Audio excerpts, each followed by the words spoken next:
Welcome students. Today we are going to learn the first chapter of economics, the story of village Palampur. In this chapter we will learn some basic concepts relating to production through the story of a hypothetical or imaginary village that is named Palampur. So Palampur is an imaginary village and farming is the main occupation followed by the villagers of Palampur. But some of the people living in that village, they are also engaged in some other types of activities that is known as non-farm activities like manufacturing, dairy, transport, etc. But that they are doing in a very small scale, means large number of people they are engaged in farming activity, but a small proportion of the villagers they are engaged in this type of non-farming activities. But both the farming activity and the non-farming activity, they need several types of resources. Some of them are natural resources, some of them are the man-made resources or man-made items, and human effort and the money, that is the most requirement in the process of production. And in this chapter we will learn how various resources are combined together to produce the desired goods and services that we need in our daily life. So Palampur is a well-connected village. It is having both the Pakka and the Kacha road connecting the nearby towns and the villages. All types of transport facility from that bullock carts, then tanga, to that tractor, jeep, motorcycle, bus and trucks. All types of transport facilities are available in this village. The village is having 450 families from all the castes, including both the upper caste and the lower caste. But 80% of the people they belong to the upper caste, and they live in the village, and they live in the Pakka houses, and they own the majority part of the land which is available in the village. And a small proportion, means only 20% of the people they belong to the SC families. They live in a very corner of the village, and they own some of them they are landless, they don't own any land, or some of them they own a small piece of land only, and they are living in the so-called kacha houses which are built in that mud and straw. Palampur is having the electricity facility. So electricity is used to run some of the business. Suppose a computer center is there, so the people those people they also need the electricity. Some of the people they are having that sugarcane crossing machines, they also need the electricity, but most of the electricity they are using to irrigate their fields. The fields, and there are also 2 primary schools and 1 high school is available in the village. So means that minimum basic educational facility is available in that village. Another important thing, that the 1 primary health care center which is run by the government is also set up in the village, and another private dispensary is also available in the village to provide the basic health care facility to the villagers. So from the above discussion we come to know that the Palampur is a village having all types of facility, means it is a fairly well developed village having all the types of basic facilities needed nowadays. It may be electricity, maybe the healthcare facility, maybe the educational facility, the transport facility and everything. Now you can compare the facilities available in Palampur with the facilities available in your own villages.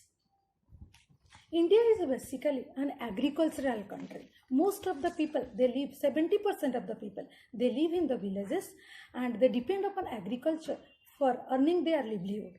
But a small proportion, only 30% of the people they depend upon the non-farming activity. They are doing the non-farming activity like that, running the small scale industries, that dairy farming.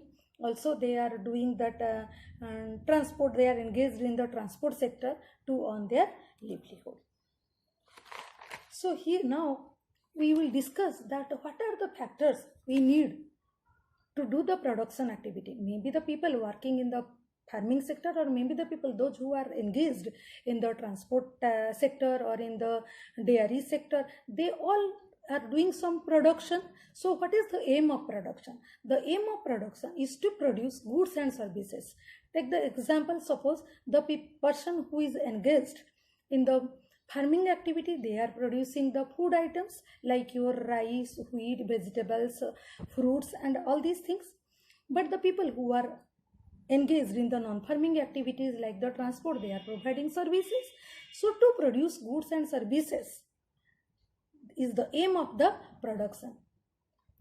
There are 4 basic requirements for the production of goods and services. So these 4 requirements are also known as the factors of production. The first requirement is land.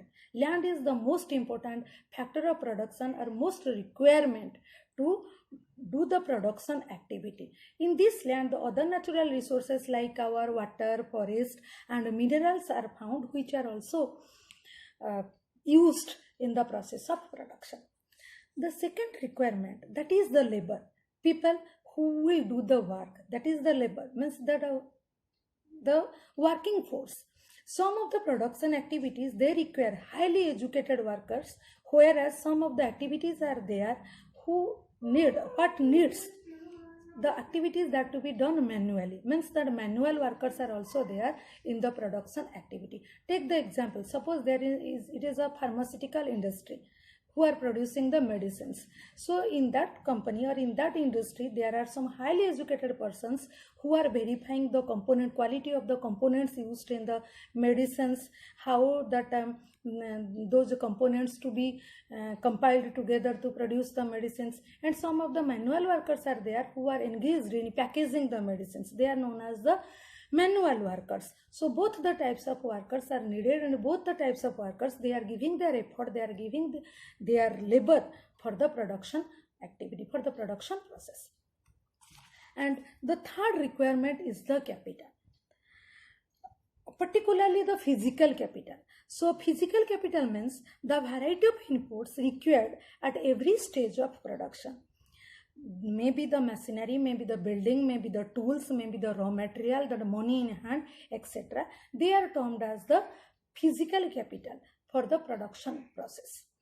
Physical capital, that is again divided into 2 parts, that is the fixed capital and another one is the working capital. What do you mean by fixed capital? Fixed capital means the tools, machines, buildings, etc.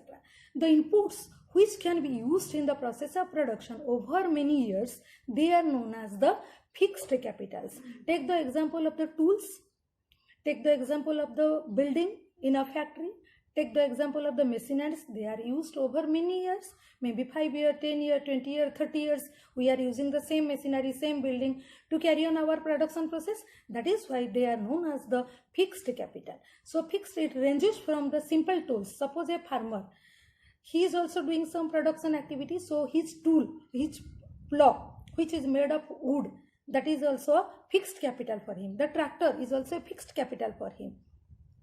So the fixed capital that ranges from very simple tools, from the plow for a farmer to the big machinery, sophisticated machineries like the turbines, like the generators, it comes in the category of fixed capital. The next point of our discussion is that working capital.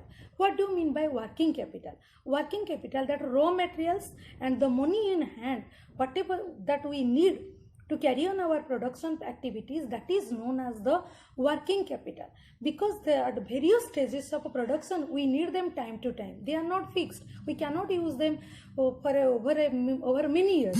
We need them time to all the time. In the production process, we need them. The raw material, suppose a yarn for a cotton industry, the sugarcane for a sugar industry, or that the seeds, insecticides, pesticides, fertilizers for a farmer, they constitute the working capital for the farmer and for the other industries.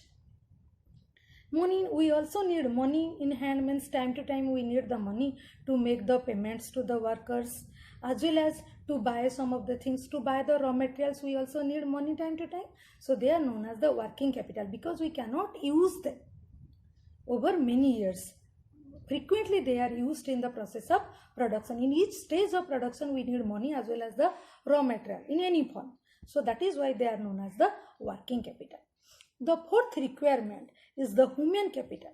What do you mean by human capital? Human capital means we need some knowledge, we need the enterprise or the entrepreneurship to carry on our production activity. So that is the knowledge, the technical know-how, the technical knowledge to do the farming, to do the production activity is known as the human capital. So at the end, we can conclude that every production is organized by combining land, labor, physical capital and human capital, which is known as the factor of production. So if you are having any doubt, student, you can contact me in my personal number. You are having my number. In our next class, we will discuss regarding the farming activities done in village Palampur and how the land is distributed among the people, both the upper caste family and the lower caste family. So this much for today.